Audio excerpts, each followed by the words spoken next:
Цагаан морин жилийн хөх хөвсгөлөөс даваад цалин нэмрээ авсан хөвсгөлийн хүнд өдрүүд.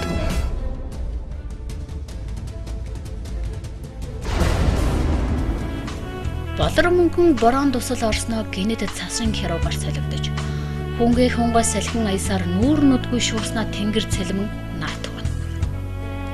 Энэ бол хаврын тэнгэрийн ааш.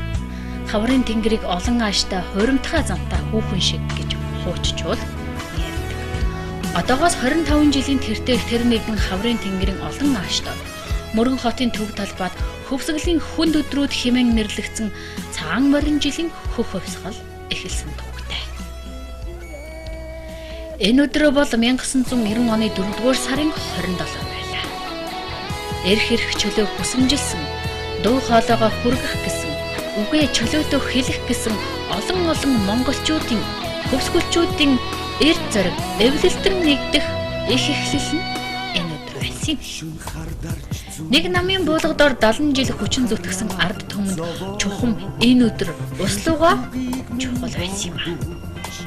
Нэгдэл хэмээх их айлын 20 үнэг саадаг атлаа халуун зунаар хөх ногоос авссан хөхөн дуунаар хар цай малчин ардын тоон дариглаж саяхан нираалсан их шин шүл өөх эрх өөрт байхгүй. Өвчин туссан хамаатан садан аав ээжигээ дураар эргээд ирэх эрхгүй тийм л цагдар монголчууд бор хоног шар өдрийг өнгөрөөж байсан нь түүхийн бодит үнэ билээ. Энэ гашуун үнэг 1990 оны тэр нэгэн өдөр хөвсгөлчүүд эвлэлд нэгдэж дуу хоолойгоо нэгтгэн нэг хүн шиг цул болж чадсанаар өөрчлөлтийн эхлэлийг тавьж чадсан юм. Аливаа зүйлийг эхлүүлнэ гэдэг амаргүй даа. Тэр дундаа тэмцлийн хурц хэлбэр болсон өсвөлөнг сонгож тэмцэнэ гэдэг хэрэг баргийн хүн хийх бас зориглох ажил биш юу. Гэвч тэд хийж эхлүүлж чадсан. Өөрт байгаа бүхий л өмнөд зүйлээрээ дэмчин тавьж өөрчлөлтийг эхлүүлэхийн тулд ханцуу шамлан орсон цэл залуу хүн ээж айл гэрийн эзэгтэй гомбоживын оюун гэрлийг энд онцлож байна. Тэр хөвсгөлийн хүнд өдрүүд өсгөлөнд оролцсон 4 эмэгтэй нэг өгөөд ардчлалын төлөө хоёргүй сэтгэлээр зүтгэж буй анхныг барьцаад байна. Яг 90 оны 4 сарын 27-нд энэ талбай дээр одоо Хүсгэл аймагт анх удаага ардчилсан ийм арчлыг дэмжсэн залуучуудын ийм цуглаан жагсаал зохион байгуулагдчихсан. За тэр үеэ дурсаа санахад өнөөдөр бол маш их сайхан байна. Цаг агарын хувьд ч гэсэн их тийм одоо өөрчлөлт орсон юм сайхан харагдаж байна. Ягаад гэвэл тухайн үед бол цасан шуурга шуулсан, шороо шуурга шуулсан тийм хүнд өдрүүд байсан. За тэгээд энд бол бид нар цуглаан хийгээд оройн бол манай журмын нөхдүүд одоо баривчлагдсан. Тэгээ баривчлагдаад цагдаа дээр баригдаад тухайн үед нөгөө 111-р зарлиг гэж байсан. 20-30 хоног баривчилдаг, үсийг хусдаг. Тийм одоо тэгээ мөн бас торгодог. Энэ одоо шийтгэл ноогдуулахаар шүүгчийн ийм захирамж гарсан байгаад тэр одоо зарлигийг эсэргүүцэж манай журмын нөхдүүд маань цагдаагийн одоо нэг өрөөнд одоо улс төрийн үлсгэлэн зарлаж ингэж эхэлсэн байгаа. Тэгээд 4 сарын 28-ны өглөө энэ даваад орчин талбай дээр одоо бусад хэсэг журмын нөхдүүд маань энд улс төрийн үлсгэлэнг бол үргэлжлүүлж энэ талбай дээр ингэж хийж ирсэн ийм үе байна. За тэгээд тэр улс төрийн үлсгэлэнд бол бидний тавьжсэн шаардлага юу вэ гэхээр ардын төр хурал байгуулъя гэдэг. За ардын төр хурал байгуулна гэдэг нь юу юм бэ гэхээр зэрэг тухайн үед зүгээр л нэг намын тогтолцоотой одоо энэ тэнд сумдуудаас энэ тэндээс сонгогдсон одоо ямар нэгэн ард түмний төлөөлөл болж чадахгүй хүмүүс энд одоо нэг намын төлөөлөл болж ингэж одоо төр засгийг удирдах байна. Тэгэхээр ард түмнээсээ жинхэнэ сонгогдож гарч ирсэн одоо энэ шудраг хүмүүс нь энэ төр засгийн одоо үйл ажиллагаанд оролцох ёстой байна гэдэг энэ одоо тэр анхны одоо парламентын анхны одоо суурийг тэр ардын төр хурал гэж ийм шаардлага тавьж ирсэн юм. За дараа нь ард түмний онц зөвлөлд байгуулъя гэдэг. Ер нь энэ одоо энэ шудраг биш байна. Дарга нар нь их албан тушаалтай хүмүүс нь илүү одоо их юм бидэлж байна. Хууль бол ард түмэнд тэгш одоо үйлчлэхгүй байна. Албан тушаалтай юм уу аль эсвэл одоо тийм хүмүүст нь хууль одоо зөөлөн үйлчилж байна. Жирийн ард иргэдэд нь одоо хүн тусч байна гэдэг энэ байдлаар бол ард түмний онц зөвлөл гэдэг нь тал талаасаа бас энэ одоо энэ хуулийг одоо эрх тэгш байх үүднээсээ энэ зөвлөл байгуулъя гэж ингэж яригдчихсан. За тухайн үед ардын хурлын тэргүүлэгчдийн 86 дугаар зарлиг гэдэг одоо түрүүний тэр одоо цуглаан жагсаа зохион байгуулахыг хоригдсан тийм зарлиг байсан. Тэрийг бол өчнгөө болгоё гэдэг. За тэгээд мөн одоо шударга ёсыг тогтооё тий хүний эрх хэрэгчлөөг дээдлэе гэсэн ийм шаардлагуудыг ингээд бид нар тавьж ийн. Одоо эхлээд 4 залуу, маргааш нь 4 залуу. Тэгээд нийтдээ энэ 8 хоног 9 өдөрт одоо 18 одоо залуучууд энд улс төрийн одоо өлсгөлн зарлж тэмцлийн тийм хувц хэлбэрийг сонгож ирсэн. Бид ард түмнийхээ сайн сайхны төлөө амь насаараа дэнчин тавьж яана гэсэн ийм лозунтай тийм одоо улс төрийн тэмцлийг хийж ирсэн байгаа. Өөрчлөлт байгууллагад хөөсгөл юм. Гэхдээ энэ тайван арчилсан хөнгөл юм аа. Энэ төсрөө улс төрийн төвчөө засгийн өдөртгийг нь өөрчлөлт байгуулсан. Яг мөсөө олон хүмүүс өөрчлөлт болоороо ажиллаж амжилт. Гаврнатаа нийгмийн амьдрал эсрэг тавхалаа. Сүүлийн үеийн байгаа өөрчлөлт хэрэгжиж байна. Бүгдээр Монгол улсын хүнсэн хуулиасан эхийнхээ дагуу ягсаар цуглаах үгээлэгтэйг нь мэдэн олгогдсон эхийнхээ дагуу хэрэгж байгаа болохоос олон түвний санаа зовлтыг хүмүүсээ бишээ. Бид л илүү захирал хөвгөж газар соожогч бидний боодож байна. Бүгдээр Монгол улсын даваадарын даваадарын хэмжээний энэ талбайд өргөн облын тэнгэр бусад аргуудад байсан. Бид цуглаан одоо хийг бодож яагаад юм захирал хадвэ. Даваадарын талбайд энэ гэн албан тушаалтын мэдээ юм уу? Ард түмний юм уу гэдэг асуулт гарч байна. Ард түмний байх гэж бинаадрын цуглаана энэ талбайд хийж байна. Хүмүүс их хөдөлгөөний хөдөлгөөнөөр одоо дэд хэлцэтгээг өнөөдөр бид ийм цагт хэлж байна. Бид санийг дэвшүүлж сарын байдлаар тэмцэхтаа миний сүнсийг хатахгүй түүнээс болсон зэрэг боломжийг тэмцэхгүй төлөө тэмцэн чухал байна. Тэмцэлтийн түүхмэл манай аймагт Монголын гацсан холбооны салбар зүйл байгуулагдлаа. Бид мөн илүү хавцлах шахалтын дунд төрж гарлаа. Бид Монгол ардын хөдөлгөөнийг сониох гэж ашиглаагүй. Багцгүй хөндлөж захиргаалтын эсрэг тэмцэх нөгөө талаас чирмэцээр амттай тэргүүн туршлага нэвтрүүлэх хүмүүжлээр тоглох даавар чууж хатцаа тогтоох байгаль орчныг хамгаалах уламжлалт Монгол улсаа соёлын яваа дахин цагаарч бүтээж амаараа биш биеэ үлгэдэг нэгээр санаа шуудсан гарч ирсэн болохоос биш олон түмний санаа сэтгэлийг алдагдуулж илүү хөргөлт гарах зорилго тавиагүй юм аа. Минь зүрхүн хүндэт төлөвчтэй өнөөдрийн цуглаан хэлхүүгээ хэлээд чөлөөтэй хэлцгаалаа. Арчил хитатрал өөрчлөн байгуул арчилсан улс намтайгаа үрээ.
За энэ хөсгөлийн улс төрийн өнсгөлөн болвол одоо энэ Монголын түүхэнд төслийн хүнд өдрүүд гэж ингэж бичигдсэн байдаг. Яагаад гэвэл 3 сарын 8-нд одоо сквадрын талбай дээр улс төрийн үүсгэлэн болоод 3 хоног үргэлжилсэн улс төрийн үүсгэлэнгийн дараа бол улс төрийн төвчөө огцроод тэрний дараа ер нь нэг тийм эргэлтийн байдалтай ер нь арчил маань одоо яах нь вэ гэсэн ийм байдалтай байгаад тэгээд ер нь ард түмэн одоо сквадрын талбай дээр жагсаад за ер нь бол нэг гэрээ хэлцээд ойлголцохгүй энэ төвшөнд энэ өсгөлийн улс төрийн үүсгэлэн бол одоо хийгдсэн байдаг.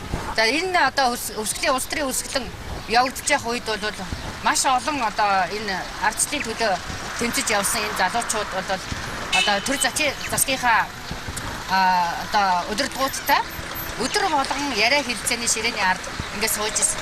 Тэгээ яриа хэлцээ болоод ямар ч гэсэн одоо тохиролцоонд хүрээд тэгээ 5 сарын 6-нд манай Монголын ардчилсан холбооны зохицуулагч одоо Талигач Санжаа Сүрэнгийн зориг ирж бидний энэ одоо хүсэл болсон энэ улс төрийн үүсгэлэн галбын ёсоор одоо 5 сарын 6-ны өдөр зогсоочилсан юм.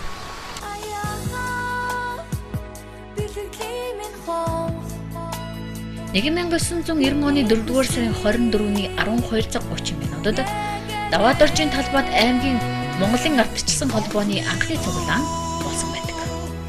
Мөн орой нийслэл хотоос ирсэн Монголын ардчилсан холбоо, Монголын ардчилсан намын гишүүдийг үдэж гаргахаар нисэх буудалд очсон аймгийн Монголын ардчилсан холбооны зохицуулах зөвлөлийн 8 гишүүнийг ардын их хурлын тэргүүлэгчдийн 86 дугаар зарлиг зөрчсөн хэмээн баримтчилж тэдний дөрвийг нийгмийг аюулаас хамгаалах хилцэн мөрдөнд түгжиж 20-25 хоног баримтлах үлдсэн хүнийг торгох шийдвэрийг гаргасан нь мөрдөнд байсан хүмүүсийн дургуйцлыг хүргэж улс төрийн үйлчлэн зарлахаа мэдгдснээр 1990 оны 4-р сарын 28-ны өдрийн 13 цагаас үлсгэлэн албан ёсоор эхэлсэн төвтэй.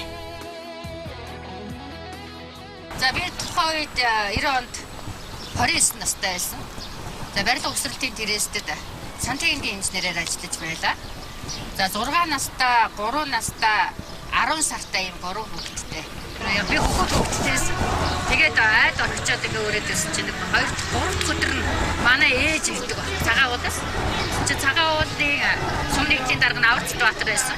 Тэгээд Аварцд Баатар чинь энэ арчлыг актрис хүчтэйсэн одоо бас хүний нэг нь юм. Тэгээд аав ээж хоёр юм дуудаад өрөөдөө дуудаад танаа тэр одоо охин чинь одоо болохгүй бүтэхгүй одоо эсрэгүү тийм одоо үйлдэлд орцож байна. Та тэр мөрөө ороод яаж ийгээд хүүхдээ авчир гээд. Тэгээ манай ээж аав хоёр гараад хэрэлжсэн гэж хоорондоо. Чиний хүмүүжсэн хичээл тэглээ гэлээгээд.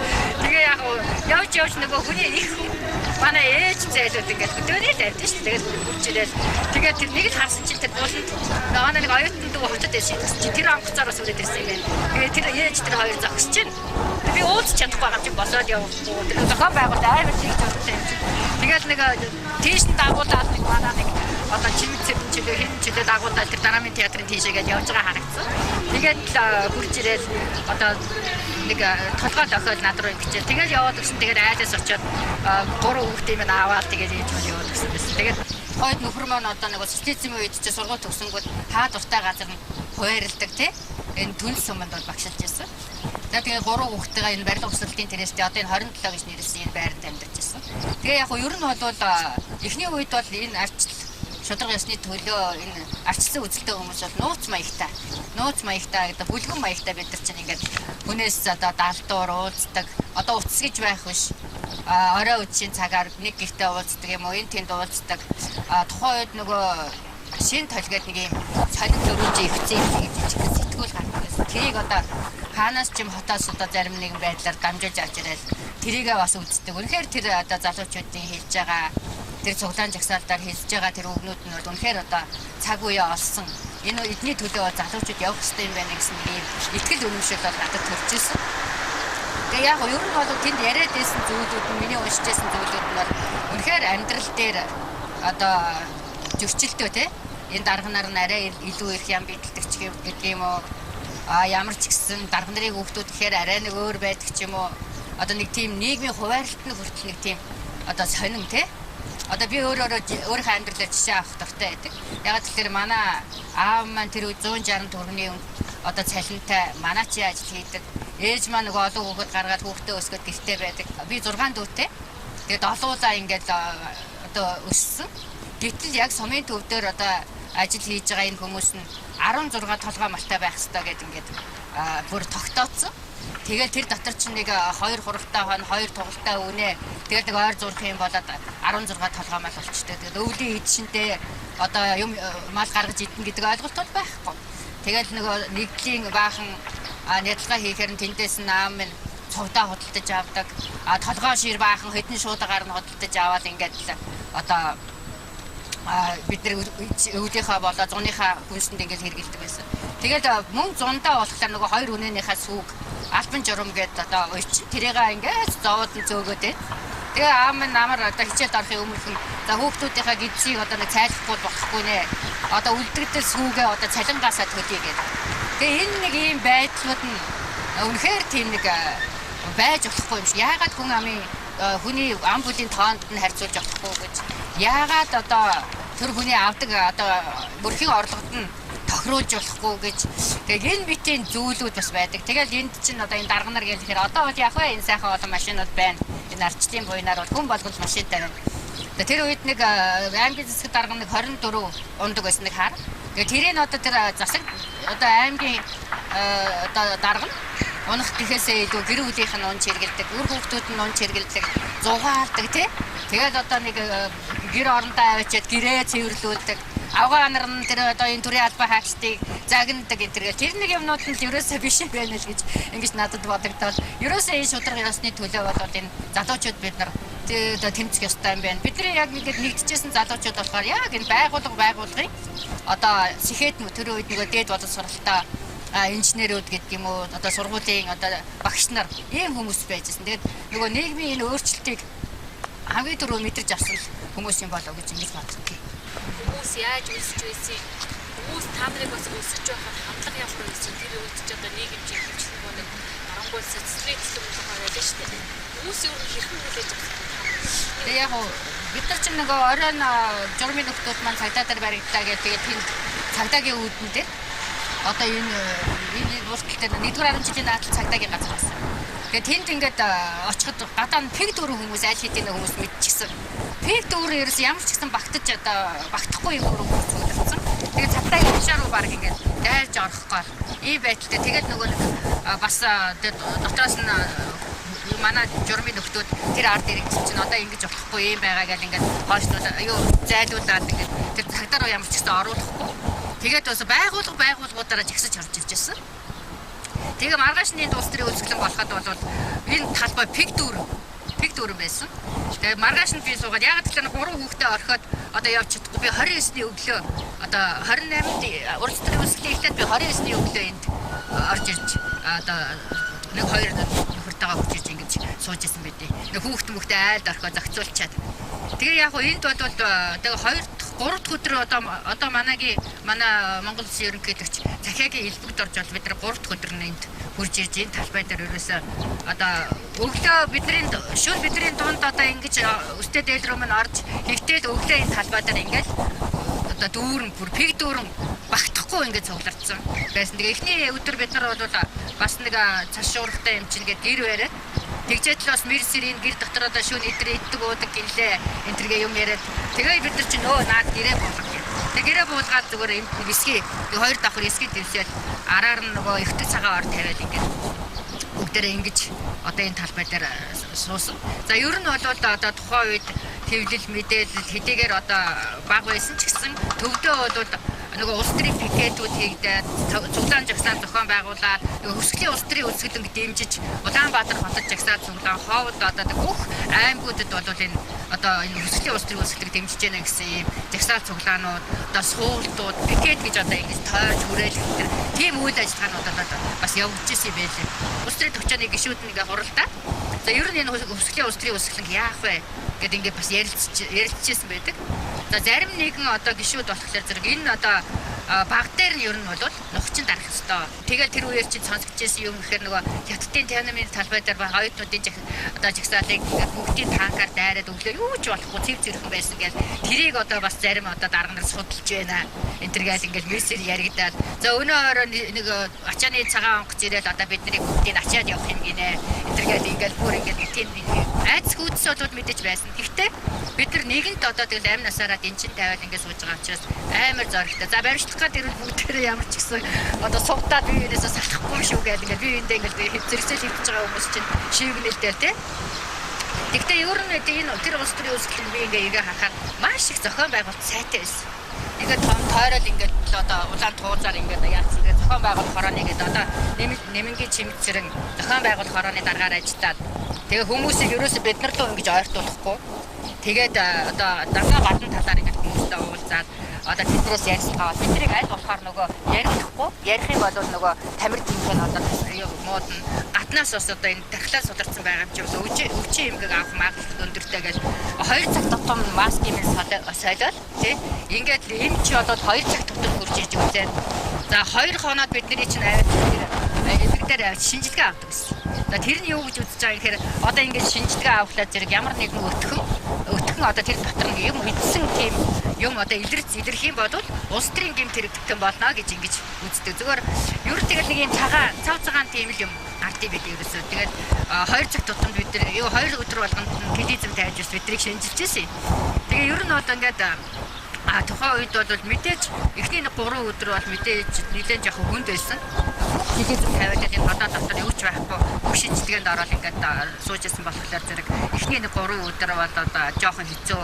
Тойроо зарим нэг хүмүүс юм идээд бичэн задлаад ингээд тий ингээд харагдаад тэгээ яг 3 өдрөөс цааш бол хүмүүс нөгөө байна юу тухайн нөхцөл байдлаа дасаад өгөөсөө тэгээд нэг тийм мэдрэхгүй болчихж байгаа. Гэхдээ ерөнхийдөө тамир тасраад ерөнхийдөө нэг тамир тасраад дарахгүйгаад тэгээ яг нөгөө суур өвчтөй хүмүүс нь одоо ерөөсөө шууд тэр суур өвчлөөр нь ороод эмнэлэгт байгаад эмнэлэгт ороод ер нь бие сайтай одоо тийм хүмүүс нь бол ингээд одоо чинь хамгийн их олон ханаас суусан жамбалд орж ирээд тийм жамбалд орж эхнээс нь дугаар дуусна.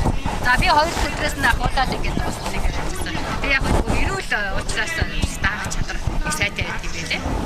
Би чинь нэг улс төрийн үзэгдэл зогсоо дараа нь нэмлэгт нөгөө үзэгдэл тайл хэмжлэгээ хийгээд дараа нэг түнэлт одоо нэг амттай газар байсан. Энэ үйлдвэрчлийн харьяа. Тэгээд нөгөө бомбо цэрэнгээ дараа бас бид нарт тухайн үед яг даалтаар л зайлуулт тийм та нар бас нэг хэд хоног амраач гэдэг нэг юм өгсөн юм шиг байна. Тэгээд бид нар бас нэг тийм цасаар шавсан өдөр тэр түнлийн амралтандаар очиад бас нэг 2 хоноод замдаа мөн бас түнэл суманд цуглаан зохион байгуулад тэгээ явчихсан. Тэгээ ерөнхийдөө бол дам хийж бид нар ном унших нэг баасан зам гэдэг манай анхдагчдын 13-ыг баасан зам хүрч ирж одоо биднийг буу юмнаас зайлуулах ном энэ төр уншиж олон замууд хийжсэн. Тэгэл ер нь бол зүгээр эргээд харахад энэ арчлын төлөө зөвтгөж ингэж явсандаа би амар их баяртай байдаг. Ерөөсөө ажлаасаа халагдаж байсан ч, адлуулж байсан ч, ялгарлан гадуурхагдаж байсан ч тий хүнд хэцүү зовлон зүдгүр надад тохиолдчихсэн ч би энэ арчлын төлөө зөвтгөж явсан штэ гэж ингээд гараад явахаар нэг тийм омог бардам ийм сайхан байдаг. Тэгээ яг одоо би энэ төрийн тусгай алба хашаад бас мөн одоо энэ хууль дээдлэх тий хүн болгоо одоо шудраг байх ёстой. Шудраг одоо ёсыг ихэмсэн төрийн албаа хаагчд маань шудраг байх ёстой гэж энэ одоо ажил хийж байгаадаа бас л одоо миний энэ ажлын төлөө зүтгэж яваа. Одоо энэ маань үргэлжлэл төрийн албанд одоо бас ингэж энэ өөрийнхөө одоо үүрэг оройтыг гүйцэтгэж явна л гэж ингэж бодож байна. Одоо манай хүүхдүүд ч гэсэн ээжээрээ бахархтыг. Одоо миний ээж бол сайн сайхан юм төлөө зүтгэж явсан гэх. За ажилгүй ингээд жоохон хүнд хэцүү үед бол та ер нь яах гэж тэгж явсан юм бэ? Та тэр инженерийн ажлыг ч юм уу хийгээл явж байсан бол одоо та ингээд ажилдаа төрөлтөөгөө нэг барилгын компани байгуулсан ч юм уу ингээд явж явах хэрэгтэй шүү дээ гэл ингэдэг л юм. Гэхдээ ер нь бол би өөрийнхөө төлөө биш. Энэ олон сайхан та нарын төлөө, ирээдүйн хойч үеийн төлөө энэ арчил гэдэг энэ одоо энэ дэлхийн нийтэд байгаа хамгийн хөгжлийн одоо тийм л зам биш дарчлалын зам. Энэ замыг одоо цонхот нь ээж нь оролцсон юм чи та нар ерөөсөө энэ бол өчүүхэн зүйлээ. Та нар өөрсдөө энэ нийгэмд өөрийнхөө байр суурийг эзлэл явах хэрэгтэй. Ээжийнхаа одоо арыг залгаад ээжээсээ илүү сайхан энэ нийгэмд одоо үүрэг оройлог үүсгэх ёстой шүү л гэж хэлж байдаг. Цаг өөр болжээ. Тэр үед хөвгтөө дээлдэх ихтэй энэ талбан энүү хүнд хамаг байдгаараа дэнчин тавьж хаад сууж байлаа. Гэтэл өнөөдөр дулаахан нар ээсэн өнөөх хаврын тэнгэрийн ааш хайч үгүймэр намгүй сайхан өдөр. Энэ өдөр 25 жилийн тэртээ бидний хідэн журмын нөхдүүд энд ирээдүйн сайн сайхны төлөө өнөөдрийг авчрахын төлөө сууж байлаа. Тэгэхэд миний муу ижи олонний завцар заагаар намайг харчгаад яваад өгч үлээ. Таахал цагаан улсанаас мөрөмдөрж охинтойгоо уулзах чадлагүй хүүхдүүдийг минь аваад нутаг бүтсэн байсан да. Уг нь намайг үлсгэлэнгөөс гаргаж авах үүрэг даалгавартаа ирсэн юм л. Гэр бүл эргэн тойрны хүмүүст маань тэр үед ингэж л хандаж байлаа. Гэхдээ бид өнөөдрийг бий болгож чадсан гэж ардчилсан хувьсгал хөвсгөлийн хүнд өдрүүдийн 25 жилийн айн баярын өдөр оюун гэрэл имэрсэн юм. Улс орон байна энэ ардчдын замыг сонгоснороо бол би үнэхээр одоо сайхан хөгжиж чинь гэж боддог. Тэр хойд солонгос зүгээр очиж үзээгүй л дээ. Зүгээр нэг сайхан талбай байгаад байдаг, зам байгаад байдаг, дээгүүр нь машин явдаггүй гэж байгаа байхгүй. Тэгээ үг хилээ чөлөөтэй илэрхийлэл хийх байхгүй. Тэгээ яг ер нь бол зүгээр алдаа оноо байгаа. 300 гаруй жил хөгжиж арчил хөгжсөн оронд одоо бас бэрхшээл тулгарч илээ. Тэгээ 25 жилийн түүхтэй Монгол орон би нөгөө бас нэг гадны хүмүүстэй уулзаад энэ арчлын төлөө сэргээн тогтох орнуудад очиж одоо бас энэ арчлыг түгээн дэлгэрүүлдэг нэг хүнтэй уулзж ярилцчихсан байхгүй нэг Америк гэдэг те. Тэгэд бол та нар дэндүү яараад байна те. 25 жилийн дотор та нар одоо үнэхээр Монгол орн болоод энэ арчлын замыг сонгоод маш өсрөнгөө хурцтай явсан те.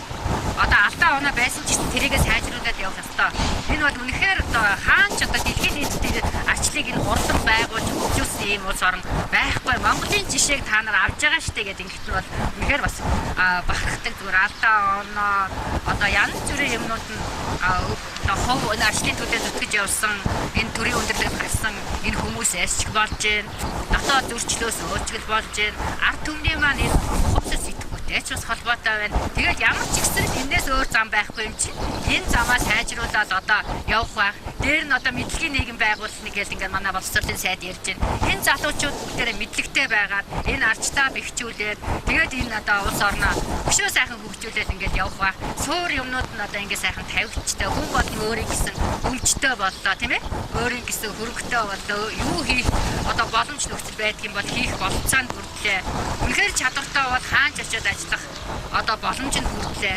Хаашаач ямар ч улс оронд очиод сурах боломжтой боллоо. Ямар ч улс оронд очиод одоо ажиллах амьдрах нөхцөл болцоонд хүрдлээ. Хүн болгон хувийн өмчтэй малчт нь өөртөө тал дүүрэн малтаа дуртай одоо бизнесээ хийх одоо боломж нь хүрдлээ. Энэ бол үнэхээр арчлын л одоо хувь заяа гэж боддог. Зүгээр бид гэхээс илүү Монголын ард түмний арчлыг дэмжиж одоо ингэснээрээ ийм үдий зэрэгтэй байгаа. Тэр тусмаа манай өсгөлчүүд бол үнэхээр арчлыг үлгэе гэж хэлдэг. Арчлыг манай энэ өсгөлчүүд бол маш их одоо сайхан дэмждэг. Үеийн сонгуульд бол энэ арчилсан үзэлтэй арчилсан хүчнээс нэг дэвшсэн одоо хүмүүсээ илгээж байдаг тийм.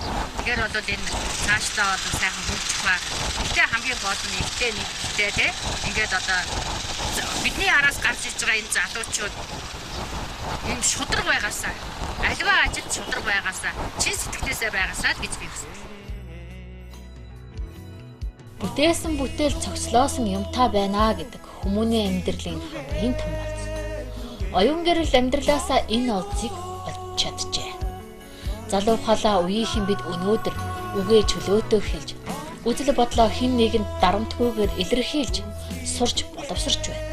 Эрх хэрэг чөлөөг дээдэлсэн хүмүүнлэг ардчилсан нийгэмд амьдарч байна. Амбие үл хайрлан тэмцсэн тэдний тэмцлийн үрээр бид өнөөдөр ийм амьдарч байгаа юм. Хүмүүний амьдралд 25 жил гэдэг урт удаан цаг хугацаа. Харин улс орны хувьд тэмж урт хугацаа бус. Гэхдээ ардчлал 25-наас хүрлээ. Хөвсгөлийн хүнд өдрүүд хэмээх арчлын хувьсгал алтан үсгээр түүхэнд бичигдэж үлдсэн та бүхний хүндтэй гавьяаг өнөөдрийн энэ өдөр Монголын ард түмэн мартаагүй тэр бахархлын баярын мэндийг хүргэе та бүхэндээ. Монголын ард түмний бахархал болсон агтчдын энэ сайхан үлгээнүүдэд хүрэлцэн ирсэндээ би туйлын баяртай байна. Бид 25 жилийн өмнөх түүхийг мартах ёсгүй. Хэлэх үг минь хаалттай байсан тэр нийгэм хийх ажил минь заалттай байсан тэр нийгэм буух бодлыг нь дээрээс нь заадаг байсан. Бурхан болоочтой маань хэлдэг ирэхгүй байсан. 40 жил Монголын ард түмэн төөргөрөн явж 70 жил дарлалд ногтлуулж байсан ард түмэн.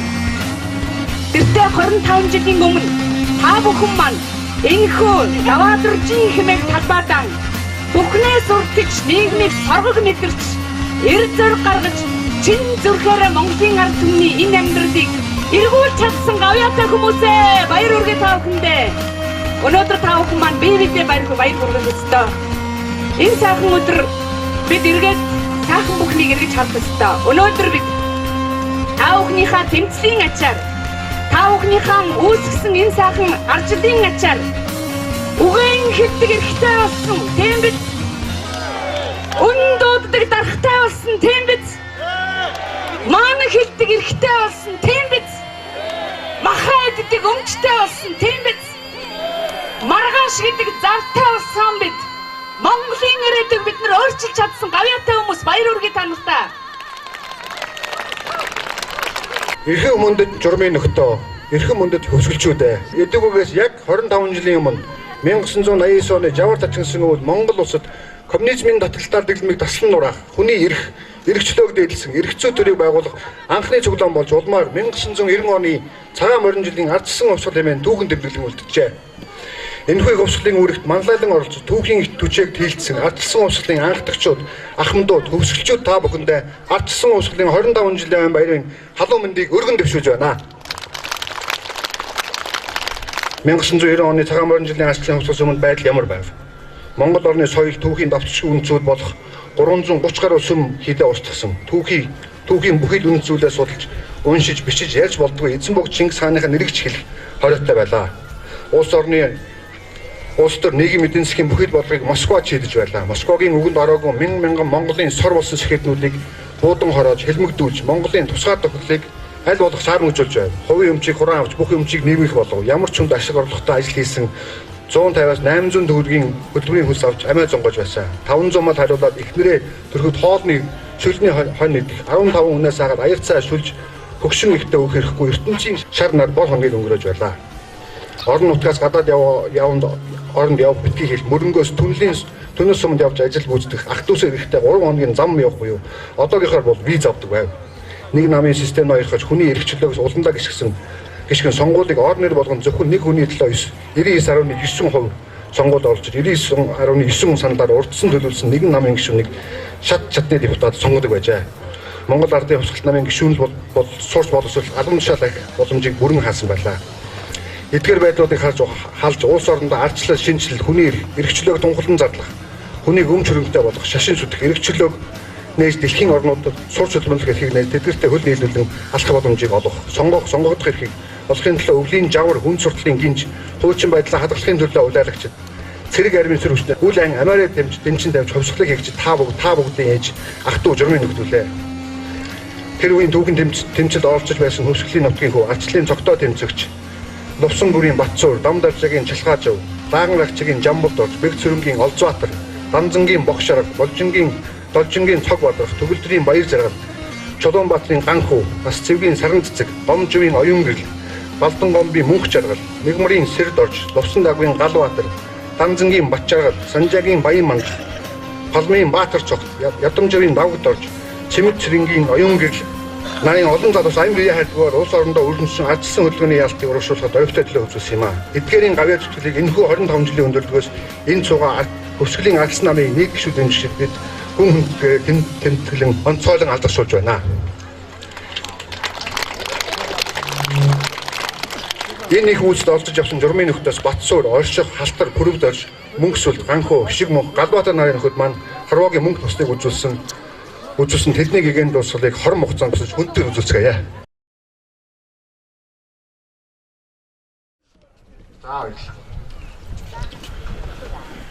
Ардчсан хувьсгалын үр дүн Монгол улс бие даасан байдал жилээс жил бэхжиж олон улсад Монголын нэр хүнд улам өсөх боллоо. Хувьсгалын үр дүнгээр та бидний амьдрал эдийн засгийн хувьд өндөрлөлтөй байгаач өдрөөр өдөө сайжирч байгааг хүн бүхэн харж байгаа. Малын хувьчсны үр дүнд Монгол улс 50 сая малтай боллоо.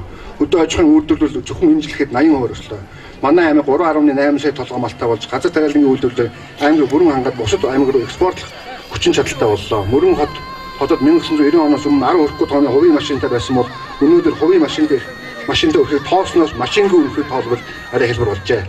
Хөвсгөл аймгийн ард зэрэг энэхүү хувьсгал манлайлан оролцож ардчлалыг тууштай дэмжиж байсныг үе үеийн сонгуулийн хүрдэн харуулдаг лээ. Энэ утгаараа фосфоритын ордыг ашиглаж том хот байгуулан мөрөөдөж бүхэл хөрөнгө оруулалтаас хоцорж байсан Хөвсгөл аймаг ардчлалын жилүүд эрчимтэй хөгжиж байлаа. 2004 онд 6хан сум төвлөрсөн эрчим хүчинд холбогдсон байсан бол 5 жилийн дотор 24 сумаа төвлөрсөн эрчим хүчин толгойлоо. Цахилгаан дагаж хөгжиж бүх сумын төвөд өнгөсөж өөрийн гэсэн төрхөө оллоо. Үүнийг дуртахдаа би ардчлал шинтгэлийн аваа хүүсэд хөвсгөлчүүд, хөвсгөлийн ардчлагчид, тэдний анхдагч, тэгээ залгамжлагчид бие сэтгэлээ зориулж тод томноо хувь нэмрээ оруулсан юм гэдгийг онцлон тэмдэглэх гэсэн юм аа. Ингээд журмын нөгөөд нийт хөвсгөлчүүд та бүхэнд ардчсан хөвсгөлийн 25 жилийн аминдыг дахин дэвшүүлж ардчлалыг өчүүл үүсгэх амжилт хүсье. Хөвсгөл аймаг минь хөгжин дэвшиж мандан бадрах болтугай.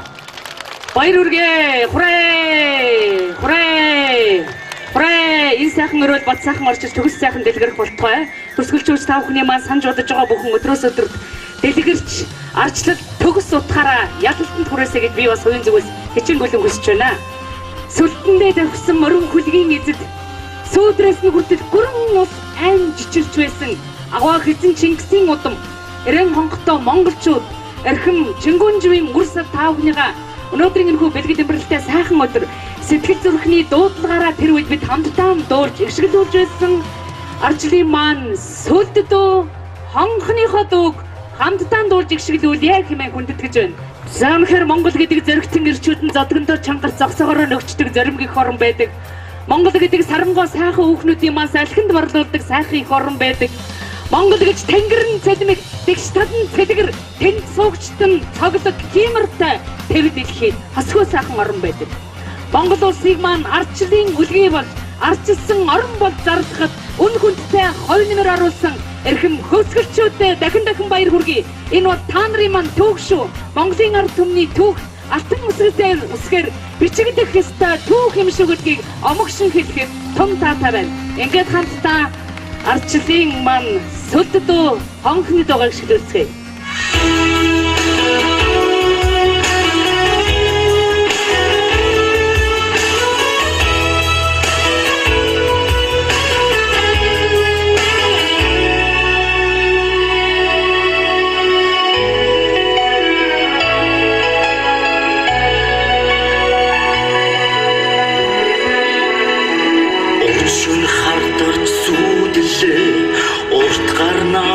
Зооч хилэх үгийг минь богдуулж харах нүдийг хатгахна атвач хонхтогорлаа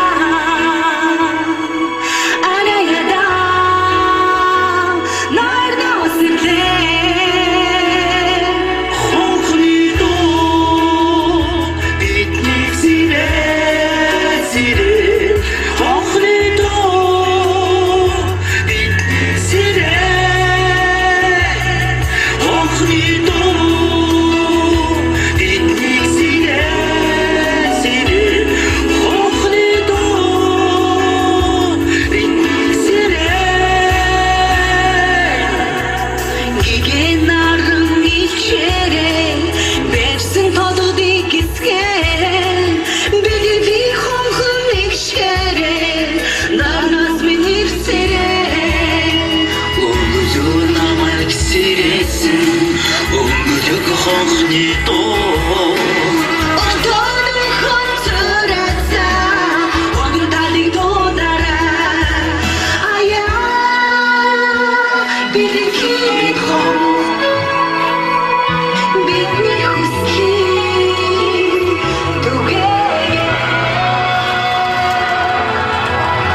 Тэртэх өдрүүдэд энэ талбайн дунд цагаан ор тойруулан үлсэж суусан хүмүүс өнөөдөр ахмадууд болжээ.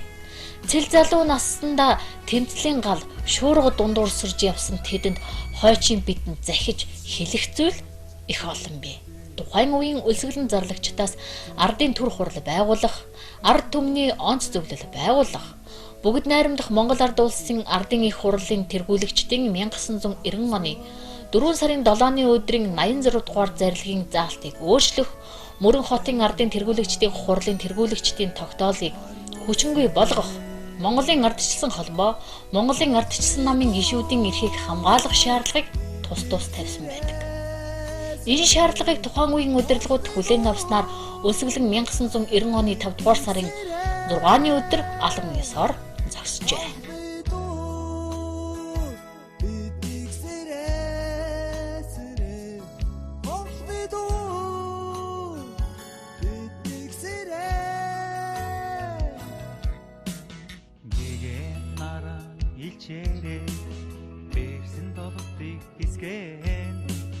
Билэглийн хонхон нэгсгэрээ нормох бүгдийг сэрээ.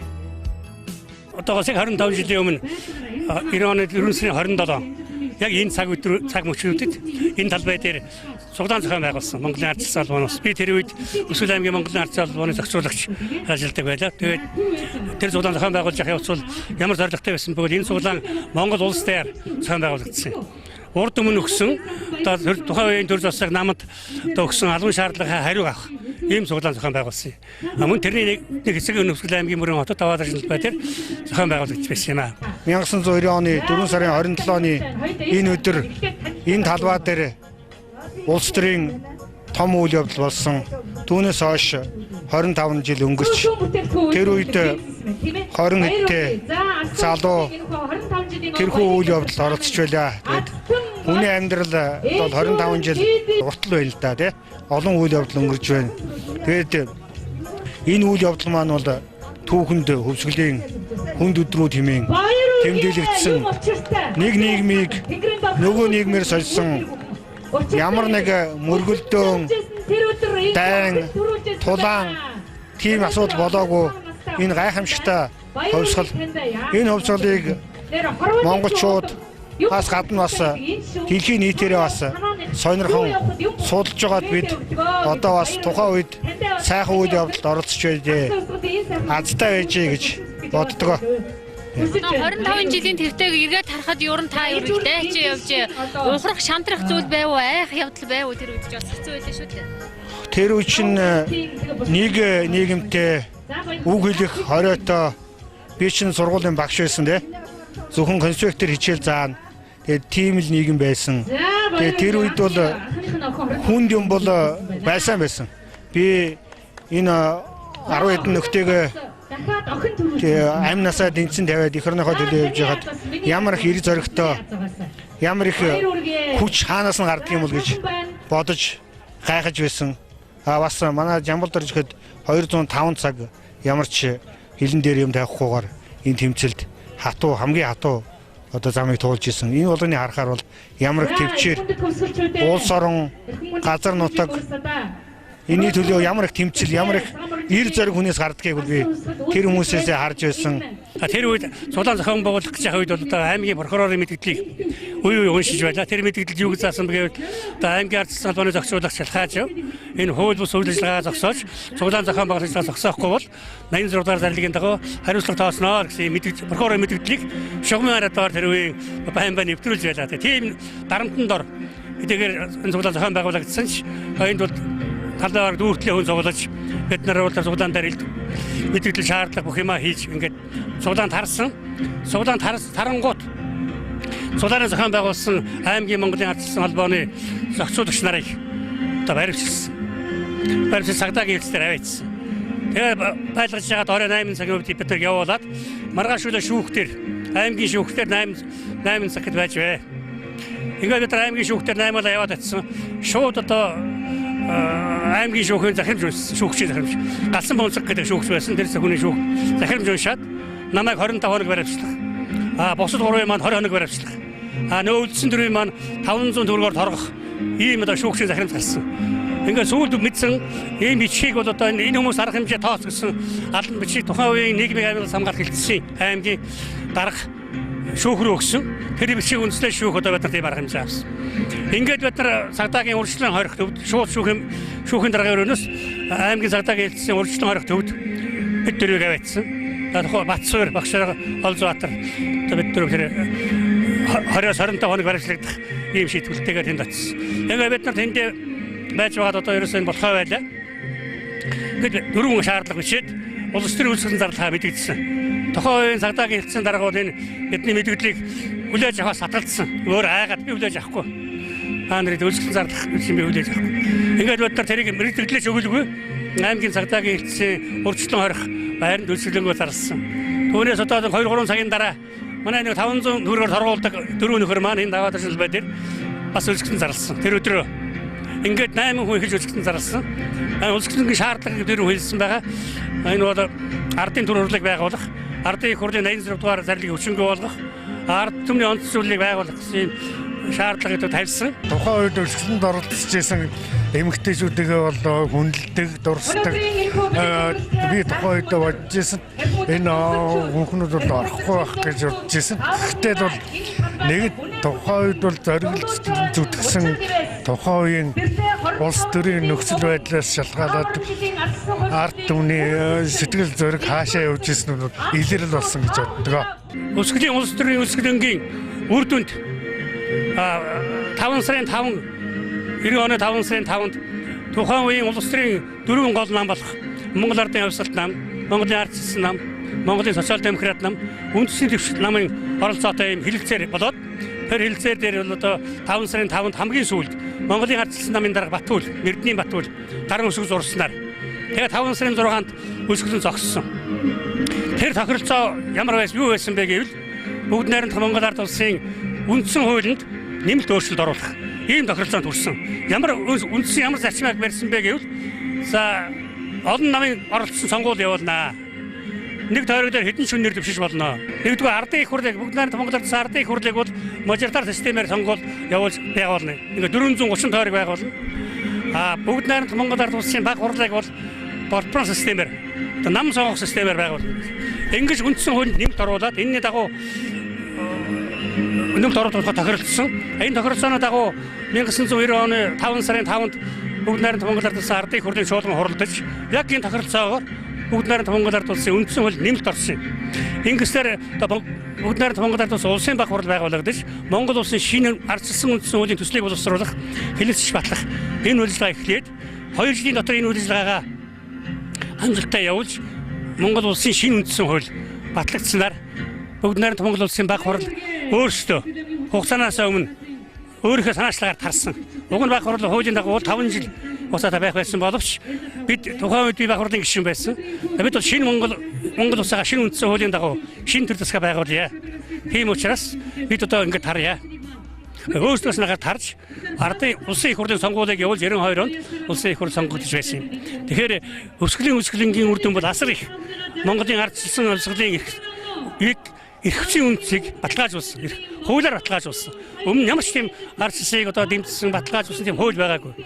Монгол улсын үндсэн хуулинд бүгд найрамдах Монгол Ардын үндсэн хуулинд нэмэлт өөрчлөлт оруулж энэ Монголын ардчлалыг эрхчийн үнцийг тавьсан. Залуучууд энд амь насаа дэнчин тавь зогсож ирсэн. Тэгэхээр энэ их тэмцэл бол бас бидний энэ залуучуудад хойрч үед хүүхдүүдэд 100 жил үргэлжилж ингэж ярьж бас их урам зориг их оронч бодол тий өөрийнхөө заримдаа их ашгийг хоошин тавьж сурах тэр их журам тэр их жаягийг бас бидний олон зуун жил бидний өвгдөө эцэс уламжилж ирсэн тэр их жаягийг бас сургаж байгаамаа. Тэгэхээр бол ардчил бол надад их гайхамшигтай. Би заримдаа нэг өгүүлэхэд өөрийнхөө иршгийг хоошин тавьж чаддаг болсон. Тийм их гайхамшигтай юмыг 90 оны тэр тэмцлээс сурж авсан. Өсгөн зарласан хүмүүс бол ямар нэгэн халуун тушаал өсгөн зарлаагүй. Ямар нэгэн өмч хөрөнгө олж хөндлөө өсгөн зарлаагүй. Энэ Монгол орноо хоёрогдод эрхчлөө, эдийн засгийн эрхчлөө болгоё, улс төрийн эрхчлөөтэй болгоё, нийгэм соёлын эрхчлөөтэй болгоё, шашин шүт хүсэл бодлоо илэрхийлэх эрхчлөөтэй болгоё. Ингэж тэмцсэн. Хувийнхаа төлөө цалингааны мөлөө шийдэх юм уу? Юм өмч хөрөнгөөс авъя. Тийм албан тушаалд очиг өсгөн зарлаагүй маа. Харамсалтай сүүлийн үед тийм юм ашиглах тиймнүүдээр гарч эхэлж. Энэ нам холбоог одоо их мэдл эд хөрөнгөнд хүрэх гიშгүр болгон ашигладаг тийм хүмүүс бий болж. Би бол энэ хүмүүс энэ үйл ажиллагааг юу зүйтэй зөвлөхэй гэвэл чонтой нийлсэн гэрийн хой чонноос аюултай гэж ярьдаг. Ийм байдалтай болж эхэлж байна өнөөдөр. Харамсалтай. Энэ бол зөвхөн нэг намд биш. Нам бүхэнд ийм хүмүүс байна. Нам гэдгийг улс төрийн гэдгийг эрх мэдэл төрхийн шат гişгүүр. Эд хөрөнгө олж авахын одоо их шат гişгүүр гэж боддог.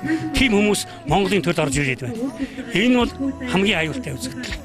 Энийг л одоо би нард түмдээ энэ Жормын хаан нөхдөд бас анхааруулж хэлье. Энэ байдлыг засах ёстой. Ийм хүмүүсээс одоо болгоомжлох ёстой. Гэдгийг л одоо би хэлэх байна да. Түүхийн гашуун хүрдэнд нугалагдсан нэг насаа өнгөрөөсөн хүмүүс олон.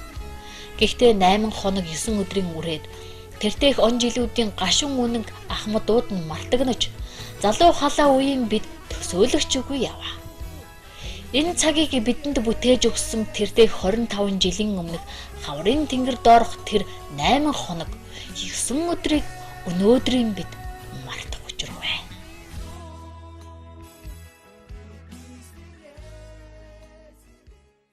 За энэ сайхан өдөр арчлын төлөө зүтгэж явсан Жормын нөхдүүдтэй мөн арчлыг дэмжижсэн энэ өсгөлчүүдтэй монголчуудаа баярын одоо мэндийг хүргье. Тэгээд арчилд шударга ёс хүний эрх хэрэгчлөө улам бэхжиж одоо биднэрт их сайхан одоо нийгэм энэ өсгөлийн сайхан хөгжлийг авчрах байхаа гэж ингэж бодож байна. 25 жилийн яг өндөртөг дээрээс ингэж харахад тэр үед тэмцэж явсан Жормын нөхдүүдтэй юуны өмнө энэ ардчилсан хувьсгалын ойн баярын мэндийг хүргэе. За мөн одоо бидэнтэй хамт тэмцэж явсан энэ олон сайхан охид залуучууд маань зарим нь бурхны оронд явсан байна. Тэгээд тэднэртэй энэ 25 жилийн өдөр ар гэрийнхэнд нь үр хүүхдүүдэд нь одоо амьдралд нь хамгийн сайн сайхан бүхнийг хүсье гэж ингэж бодож байна. Цагаан морин жилийн хөх хөвсгөлөөс бабааны цалин нэмрээ авсан хөвсгөлийн хүнд өдрүүд